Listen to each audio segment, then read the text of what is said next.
Welcome guys to a new video on the channel. Today we have a very special deck build for you guys because today it will be on my Mystery Flare Turbo deck. This deck I have actually managed to get top 8, the AO region, and also another top 8 EU where I actually managed to get 3rd place.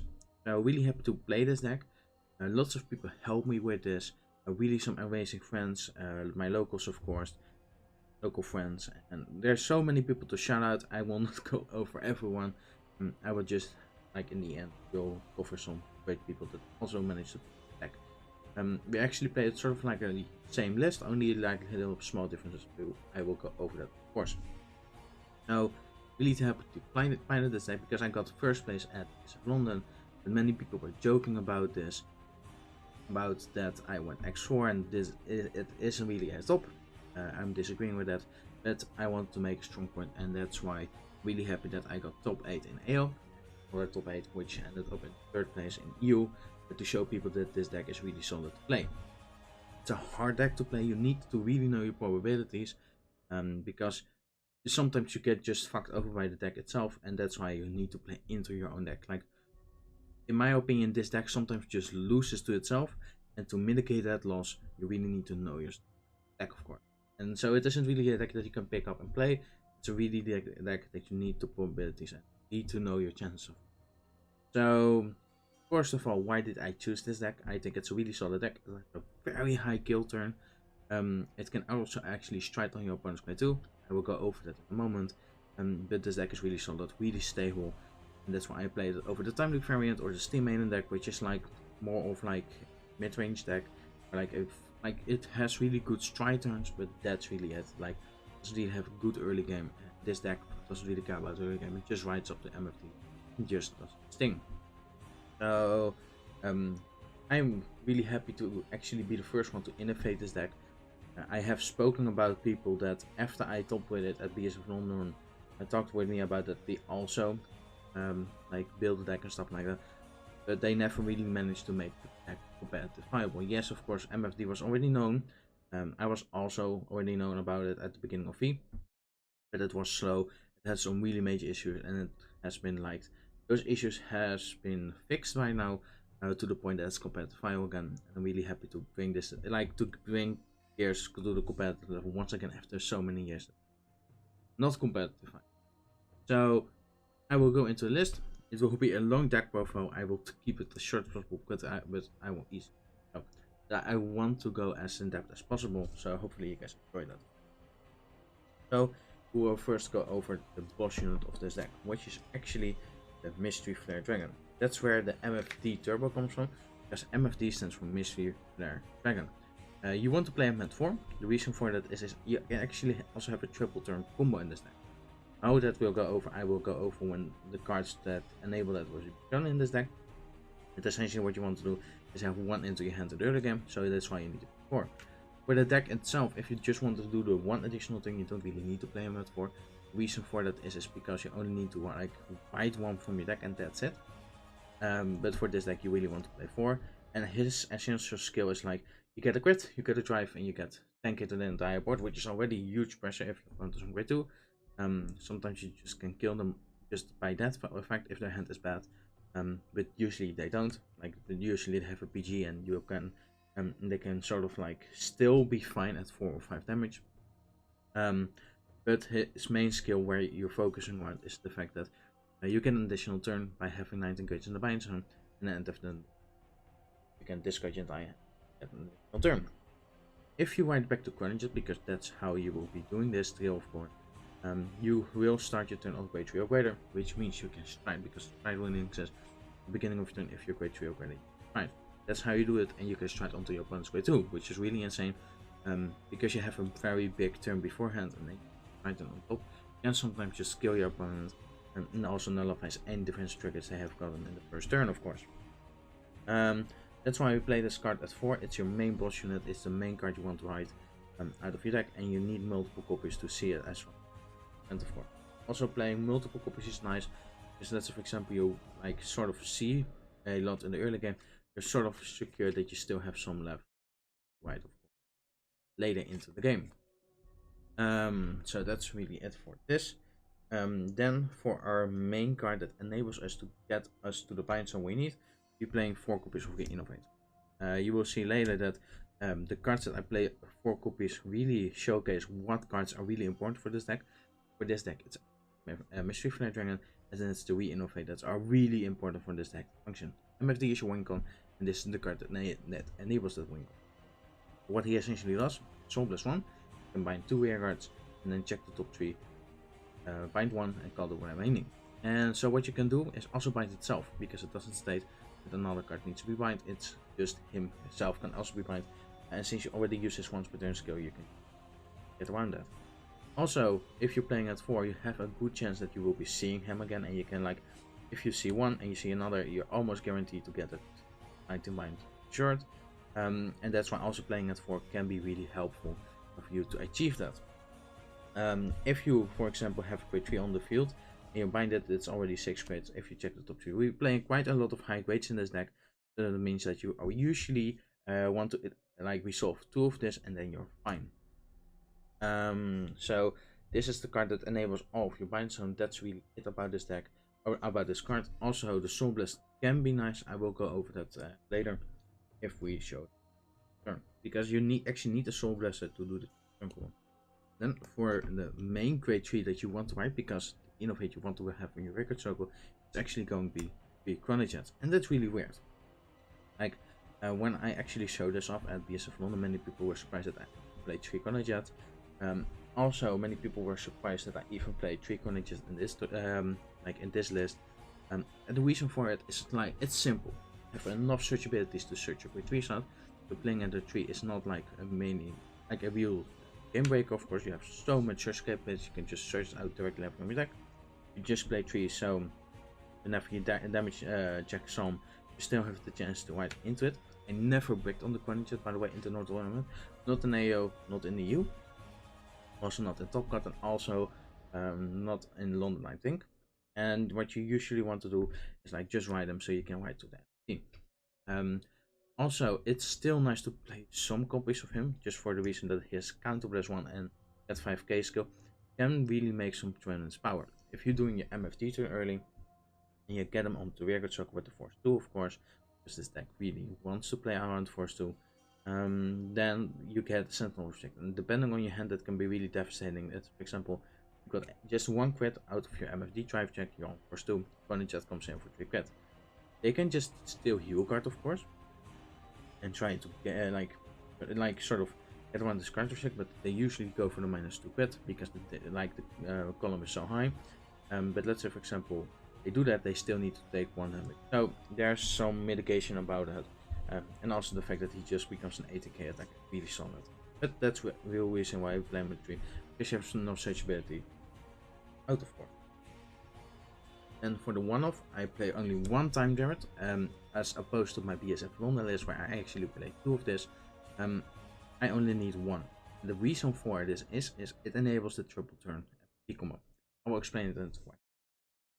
That's for example, in the assumption that you already have your 19 grades in mind, right? So you write Chrono Jet, and what you will actually be doing is write your MFD. If you use Time Jared earlier, or like just in this turn, you can put MFD into the soul to draw a card. That's really it. So you have MFD and soul. If you soul blasted the Chrono Jet out either in your main phase when you have already won an MFD, or soul blasted out during your battle phase, then this will be away, and at the end of the turn, his skill will proc, you get an additional turn. Chrono Jet skill resolves, this retires, then you can write anything from your soul. That's due to an old ruling with Drachma, and that states whenever you don't have a Vanguard anymore, you can write anything from your soul as your Vanguard. So you can write the MFD from your soul. His skill will proc, and you will gain an additional turn because at the end phase his skill will proc. In the same end phase, his skill will proc once again. You can discard your entire hand. Even though your hand is 0, it is still counted as being discarded as your hand is discarded, so you get 2 additional turns. That's really huge. And that's where like if you get that combo off, you almost ensure that you have your skill on your opponent. But it's not the main thing where we play this deck form. At BSF London we more did it, but that was also because we didn't have the new strike yet. Right now, this card is like the ceiling grid. Like if you know you can go for it, then you go for it. But if you don't go for it, it's not that bad. You still have your 1 additional It's really powerful to kill your opponent with, but sometimes you just need him. Also, he's really, like as I've said earlier, Gundog really want to white, so that's why we play with the 3. But he only really needs to be on the rearguard circle, so that's why this one. We usually do our combo stuff on return, so that's why when we play Gundog, we also really like to draw him earlier, because we really want to use our search skills when we're on grade 3, not earlier. And Time Jared can be caught on the grade 3, so you don't really want to draw this. If you draw this, it's a still really good card, because it also has many different purposes for this deck. It can actually cycle your hand, because this deck is a combo deck. Sometimes you just don't have MFD. It's still nice to like cycle your deck to see the core. And also, he gives soul, which this deck can sometimes run into a problem with it, and that's why he is also really good. Also, if you're doing into your stride turns and stuff like that, what you can also just do is call him from your stride, of course, gain additional soul, so you can bind him once again to like do the stride skill. That will go over. Then you will be going over the new card in this deck. Like, I didn't really play this at BSF London, I have played this now, and it's the Jey Kobus of Gundog. This is actually my replacement, first of all for Grey Exhaust, but later it replaced the Dragon in the mid. Osprey Dragon, in my opinion, isn't really that big of a card in this deck. It's the weakest link of the deck. That's why I switched it out for Gundog. The reason for that is because I also play the 3 copies of Grey Exhaust. Still play it actually. These cards do sort of the same. Let me explain this. So Grey Exhaust on place gets you time leaping on the grade 2, so you can search directly a grade 3 from your deck. That's why we can search out so many grade 3s out of your deck. And you actually get 2 grades to Bison, which is really nice. But also the fact time ability, so if you flip the correct cards in your position, it also gains more power passively.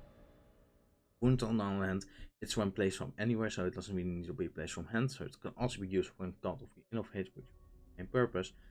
You can counter this one as Soul Blast 1, which is really huge, remind you of the Soul Blast.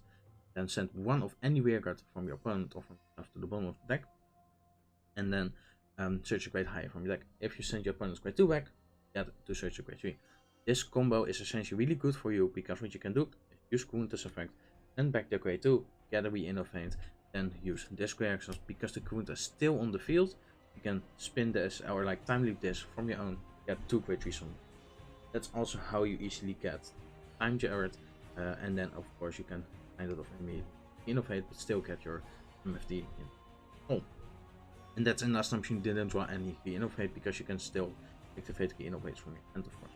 We have managed to like get some soul in other sources, so that's why Gundog isn't really that bad. But I never really want to play it at 4, because of the reason you will never resolve 4 of his. But I'm also in the assumption, in a game where you play him at multiples, like at 3, you don't even get to resolve 3 of his. Like, he's just there to see him. Like, you will have games where you see 2 of him, and that's where it's fine. You can pay the soul if you it's smart, but seeing him at 3 is like, you don't get to resolve from 3. That's too much. The same for like Grey Exhaust, because with Grey Exhaust you need to draw all of them in your hand. Like, just seeing 1 is fine, but more is just like a dead card essentially on your hand. But the combo of this is really great, and Gundog has like multiple options. Let's say, for example, you have drawn a multiples of MFD in. That's not, it is worse, because you rather want to have combo pieces on your hand. You still have options. If you get the last MFD from your tree, because of your innovator need to go to the rearguard circle, or you can bind it, but you really want to go to the rearguard circle, because Gundog can just spin it back to your own deck, but you don't get to call anything, but since MFD's win gun, it's back into the deck, so you hide it again. Also, if let's say, for example, you already got that 19 mind, it's also happened a lot, then you can strengthen the board with Gundog. If you get a lot of triggers of the Innovate Wing Dragon, you can use Gundog to send your own triggers back to the deck, especially critical triggers, and then get powerful grade 1 and actually be a booster.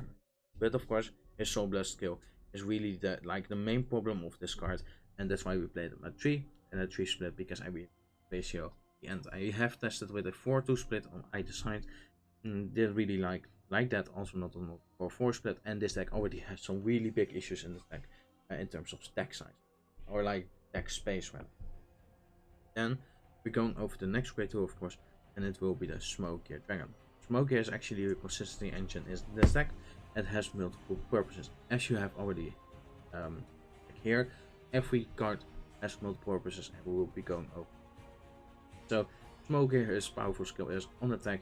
When he attacks the Vanguard, he takes 5k. Really good, because it makes him a nice beat stick. With an 8k boost, it makes him 23.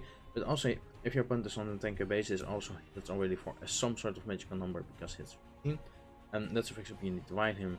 Your opponent cannot just do a trigger and it's a no pass. It's always like they need to put more into their Guardian Circle to make it a no. So already good to set them so early tempo. Also, if you're on Jet Dragon, your discard is essentially always counted as a grade 3 as long as you say that you're using his continuous skill. So let's say for example you use Jet, of course, and you have your MFD, and you ride in at the end phase, you get an additional turn, you go back to Jet, and in the next turn you will top deck. You will just like draw one of the draw phase, of course, and even though it's not a grade 3 or it's discard that can be counted as a grade 3, Smoke here makes it to be a grade 3, and that makes it so you can discard with or like stride with any card, even though it can be a trigger, it can be a grade 1, doesn't really matter. So that's really good about the Smoke here, because it enables you to help right corner and you're going play, of course. So that's one of the reasons why we play Smoke here.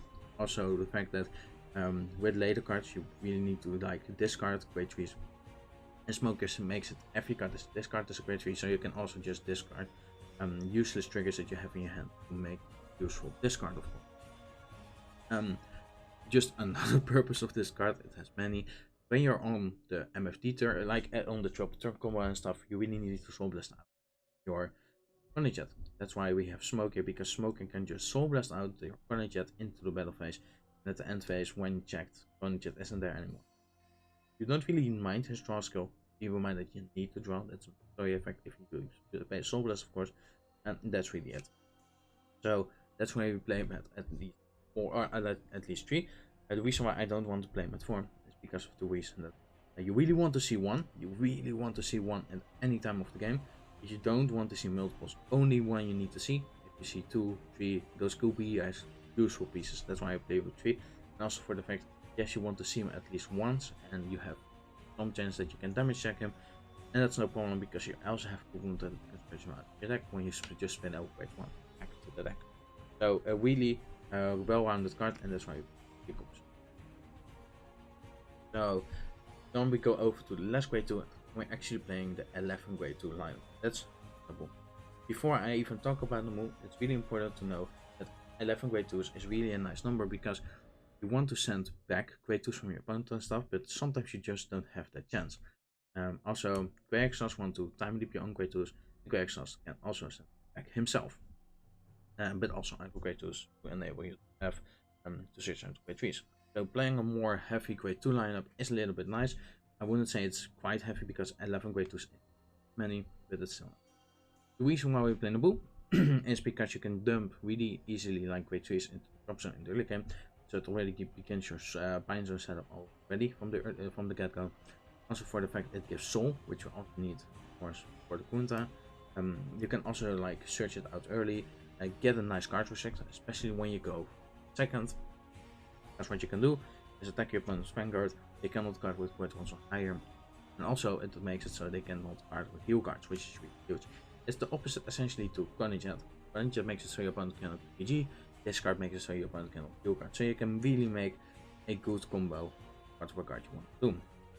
Also, it makes it so your drop zone is recyclable or like reoccurable, because you can call cards from your bind zone back to the field with certain strides.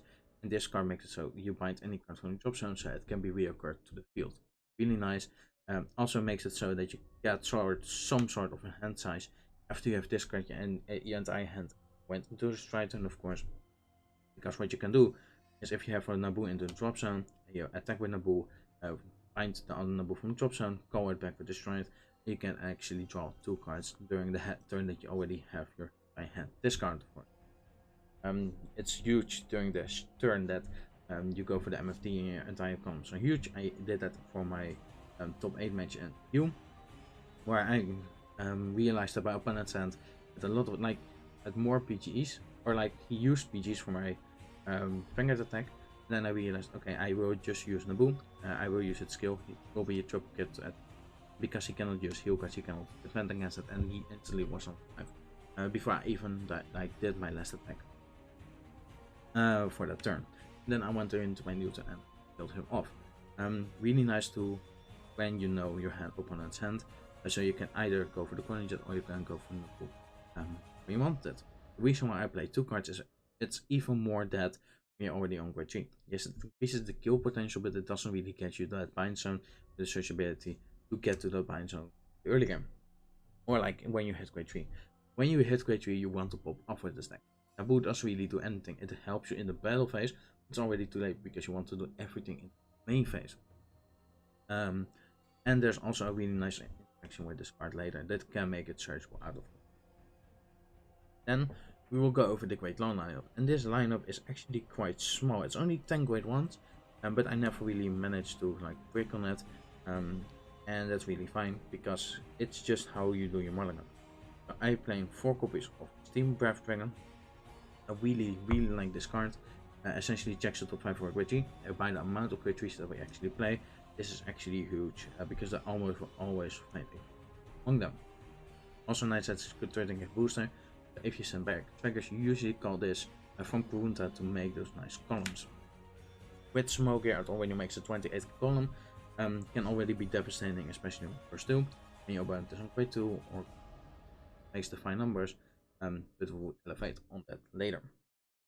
For the rest, it's just the easiest discard. This card can discard any triggers, which makes it so your hand is even better, of course. Able you to go combo off. Also can discard the quick shield, which most cards cannot really do in the early game, and so you can filter your hand. You can just filter your hand for whatever you need, of course. And then we play actually another version of the grade 3 searchers, and this is what Gundog can really do. They can play a mixed copy of Steam Breath Dragon. Okay, they both search out grade 3s from your deck.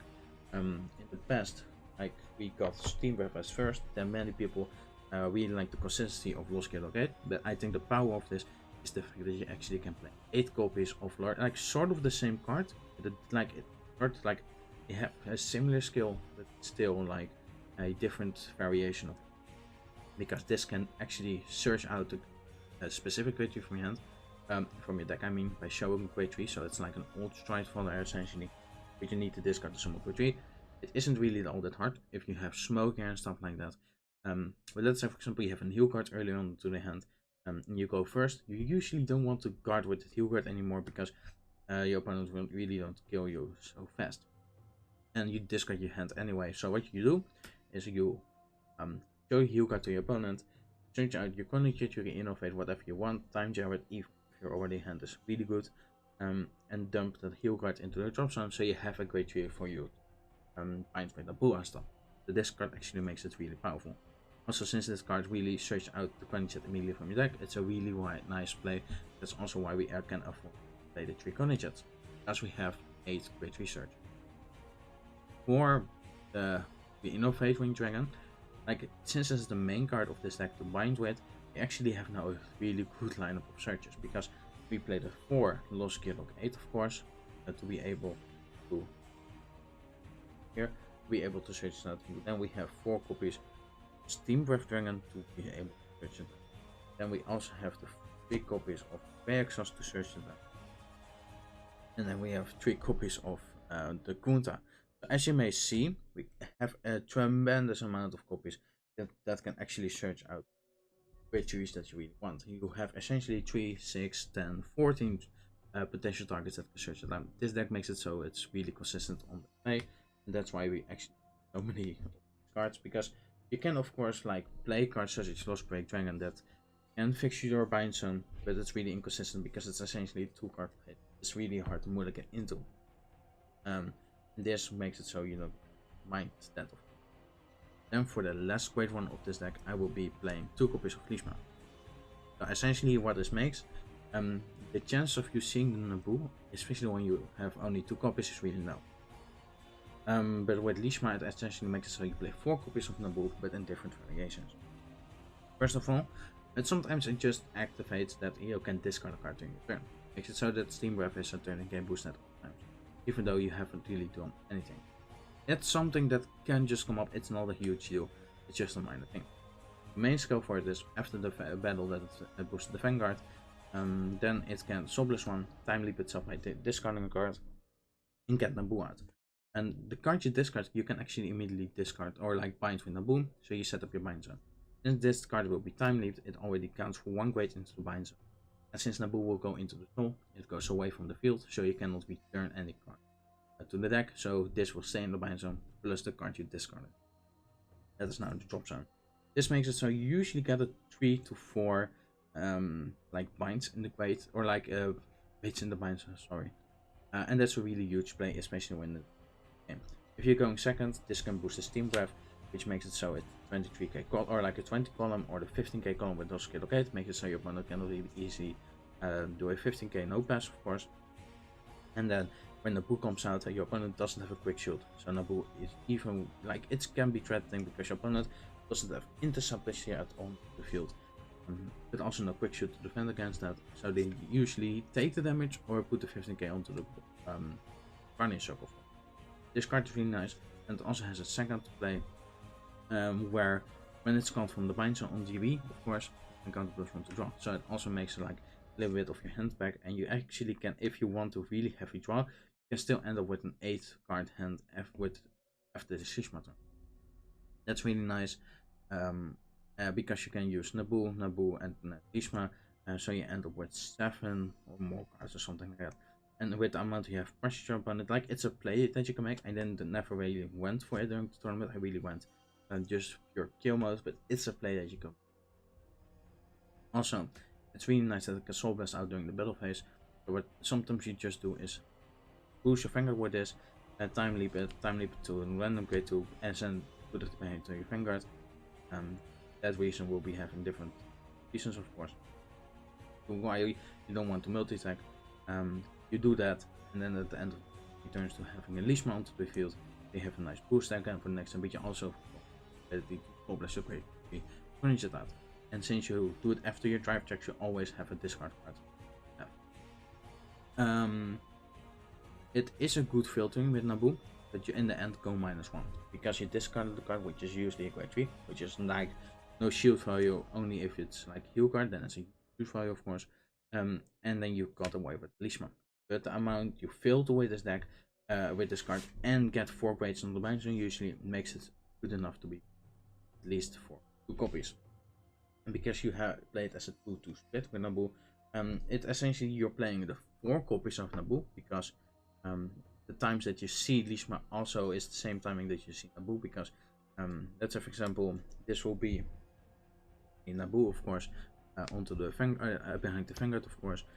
It's a turn earlier that you can use Naboo, because Naboo is a grade 2, but also the fact that, let's say for example you got a Naboo out just from having to draw her, you can actually use 2 Naboos during the same turn.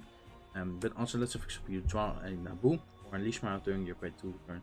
It's essentially the same, but it's better to play this ratio than play the 4 straight out of 4. That's at least my opinion on. That's what also I decided. Then for the trigger lineup, we went for quite an aggressive line. We played a 4 stride build. Sometimes you still want to top deck your stride one, especially when you want to go for the triple turn, because if you're doing the triple turn combo, you will have MFD as your Vanguard. That makes it so you don't have a Cunning Jet onto your Vanguard circle, which means your Smoke Gate isn't really live yet. So you sometimes still need to top deck your Stride Thunder, which is the same as Lost Skill Gate, because it can also be discarded as a grade 3. And you also play like a huge amount of grade 3s in the deck. But the thing is, like, yes, you can top deck them, yes, the probabilities are in your favor, like sometimes, but you also filter a lot of grade 3s out of your deck, binding them. So the chances of you top decking sometimes isn't really that, like, it can be there, but it's also the same that you can flip them. But that's no big problem if you're going for the triple turn combo. On the first turn, you will not be having the ability to, let's say for example, stride sometimes, That's fine because you will still get the three swings in, especially essentially if you have smoke here, it's still a 28k on the force 2 and stuff like that. Then the next thing you will be like guaranteed to strike. That's like essentially the thing because of you having to draw for turn, then drive, draw for turn. So you have 4 cards to actually try to strike with, and that gives you a bit to strike. So you will be having like 3 extra attacks on top of your strike turn, in comparison to 1 additional turn. Okay, and then for the spice of this deck, this is actually the Trusting Bison. So first of all, it's the critical trigger. You also have an option to trigger. So why we play, like essentially why I wanted to play the crit is because it makes it so you have more kill potential onto your opponent, because sometimes you really want crit. This deck can really compress the deck really well with stuff like wound and play exhaust, and also the fact you have more options to get critical triggers that go off on a better spot during the game than you have ground triggers. Because this deck is so fast, it usually kills on the turn. If you have that, you only have usually to 1 to 2 damage, only did 1 drive check yet, to enable your draws to go off. If you're going into your great turn, after that point draws are just like they don't really matter to you. You don't want to have enhancers because you will be discarding anyway. If you draw into your combo pieces by then, it's already too late because you're already in the battle phase. You don't want to do playing phase. But the drive checks that you do after with MFD, with Sleeshma, and if you're doing the triple turn, you get 9 drive checks. And those have more chances to see criticals down, and those are far more impactful to have them. Then, why do we even play this old 4k critical trigger that puts stuff into the slot to make the game? It's really useful. The reason for that is if you call this a free innovate, you get soul back to your Gundog. Also for the fact that it makes really solid numbers. Sometimes you have your smoke here which is 28, boosted by a steam buff. You can just put this into to make it a 31. 31 is a really good number if you want to hit 2, but it also has more. If you, for example, need to swing in solo into your opponent's strangler, which is 10k, the steam buff, for example, if you use Naboo, so the counter unit is away, you can put this into the soul, make it a 16k, because you will be discarding for strike. Then your opponent cannot really like easily intercept to make it an easy card. No, they really need to put a card from their hand onto the Burning Shock or take the attack. So the 3k makes some really solid numbers in the deck. Also for the fact that Granny Jet 18 plus 3 makes 21, boosters and stuff 34. If your opponent is on 9k, so like there are so many thresholds that makes a difference when you use the 3k. Of course, it's really useful to play. Yes, the 5k power can somewhat suck, but it doesn't really matter because you're not winning on power for this deck. You're winning because of sheer pressure and the high temperature. Then we will be going into another, and we will be playing still for draw triggers. As I have said, yes, draws are less good in the deck because you have less chance to see them, but it's still a really way to stabilize the deck. But it's also nice to have PGs just for the fact that if your opponent is playing a high tempo deck and they get to go off, you still have something to defend your face with. That's why we play, especially for draw PGs. That's really nice, at least potential with. Then the card that I'm really happy with is the 4 heal cards. Heal cards are just huge when they came out, and it's really nice that they're pretty. It makes it so your Bison has more leverage because a grade 3 is better than a grade 2. Of course, everyone can. Also the same that I thought about heal cards, or like that I talked about with PGs. These are the way to defend you against attack, of course. Also for the fact that with stuff like low skill lock 8 and stuff and everything, and you can actually stretch these out, so they're also multifunctional. And we play the 1 OT because you're swinging it with multiple fingers. This is really great, of course. And we have the corner trend. Don't really make sense to play any other start in my opinion. I just like corner trend. There's not really any started on the top of this. Then we go over the Json.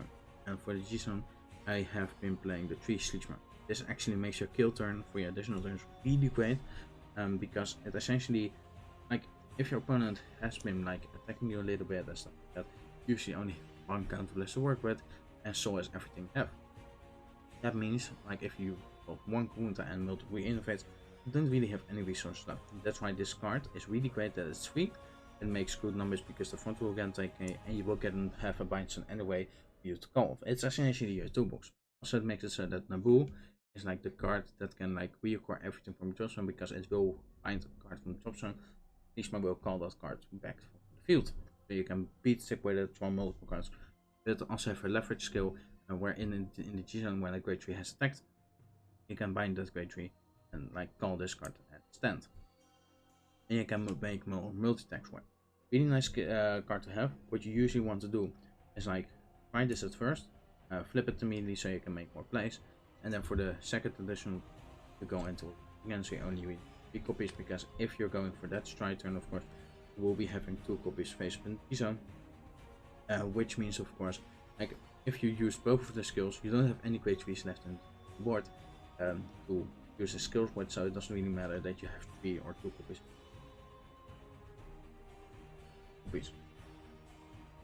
History build is still really nice card because it can switch the beat stacks directly out of your deck. Let's say for example you bind some stacks, this can still make something out of it.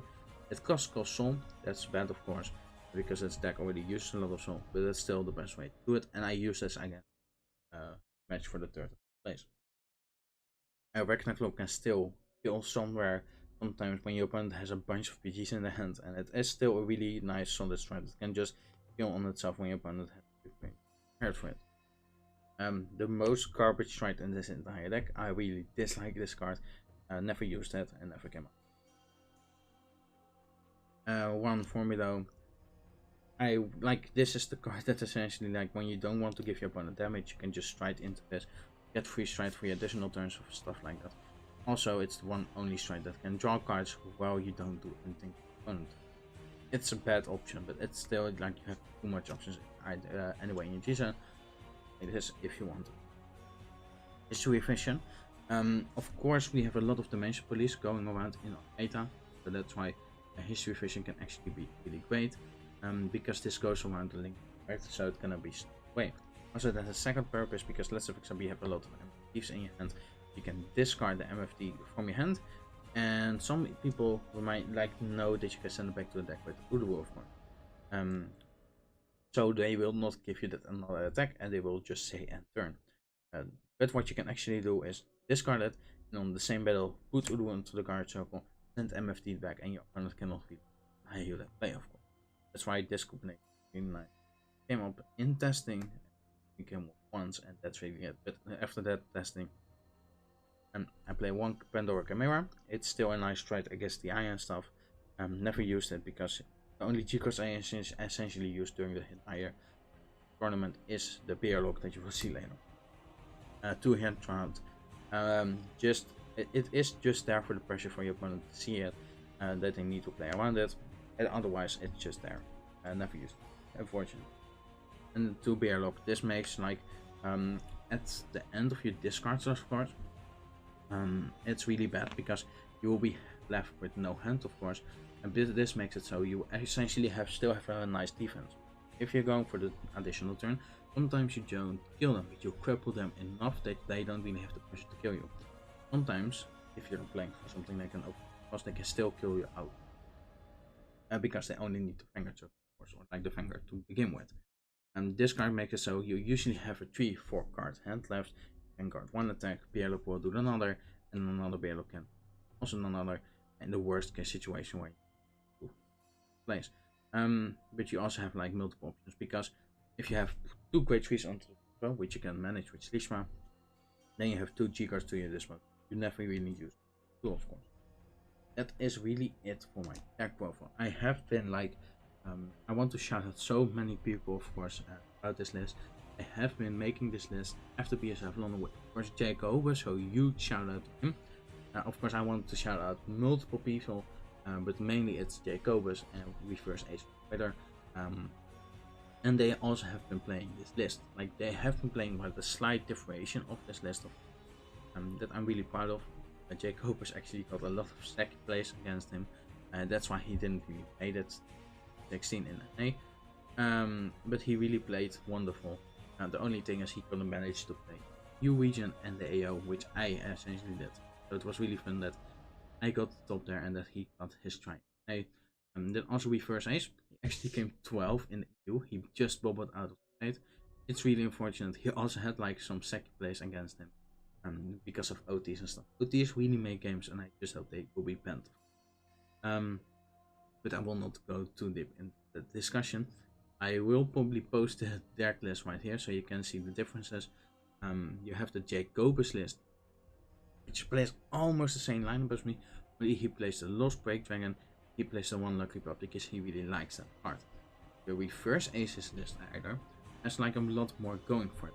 I know he doesn't really play Ragnarok. Ragnarok is not a stride that usually comes up, it's just a stride that can sometimes come up, but he don't own them, so that's why he didn't really play it. Elisha as a G-Guard is a really nice option still, it's a really huge G-Guard, but Soul, so go for it. And you don't also not have that. So that not that much Soul left either way. You have the Time Jabber Dragon, of course he plays 2 copies of it. He really liked that ratio, it's just his personal opinion. And for the rest, he doesn't really play Exos. So we all have a little bit of a different list. And I really like it, but it all comes down to the same core, and I'm really happy to be able to have these people play the same deck, that I have actually managed to like get Gundog back to the bad level that it was. Nobody like tried, like many people thought it was in the same boat as Angels in the sector, in the sense that it was so less compatible. I'm happy to bring it back. That was so hopefully you guys enjoy it. Thank you for all the support, because I'm getting messages from so many people over the weekend and stuff like that. And I will see you guys later. If you have any questions, of course, comment down below. I will try to answer them. I got already so many questions regarding the deck list, stuff like that. I couldn't have answered all of them. That's why I tried to say to everyone, try to wait for the deck profile, because of too much of it. Hopefully you guys enjoy it. Comment down below.